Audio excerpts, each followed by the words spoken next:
ఏంటి ఈరోజు ఇంట్లో ఎవరు లేరు? అయినా వీడు ఎక్కడికి వెళ్ళినాడు పొద్దున్నే? నాకు అర్థం కావట్లేదు. ఒకసారి చూద్దాం. అదే ఈరోజు వాడు బర్త్డే కదా. అయ్యో, వాడి బర్త్డే అన్న సంగతే మర్చిపోయాను. వాడు ఎంత బాధపడతాడు. చిన్నప్పటి నుంచి వాడి బర్త్డేకి ఏమి ఇప్పలేకపోయాను. వాడికో తండ్రిగా నేను ఉన్నాననే గాని వాడికి ఏమి ఇష్టమో ఏమి ఇష్టం లేదా అవన్నీ నాకు తెలియట్లేదు. వాడికో తండ్రిగా నేను ఉన్నాననే గాని వాడికి ఏమి ఇష్టమో ఏమి ఇష్టం లేదా అవన్నీ నాకు తెలియట్లేదు.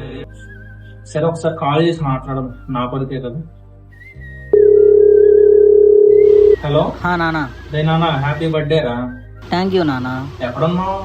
బయటకు వచ్చా నానా. అరే సారీ రా, మర్చిపోయాను నీ బర్త్డే అని. అయ్యో పర్లేదు నానా. సరే, నువ్వు వచ్చి ఇంటికి వచ్చే. వస్తున్నా నానా. ఇంటికి వస్తున్నాడు. నా దగ్గర అమౌంట్ సర్లే, ఎవరినొకరిని అడుగుదాం. ఏదో ఒకటి వాడికి ఏదో సర్ప్రైజ్ చేయాలి.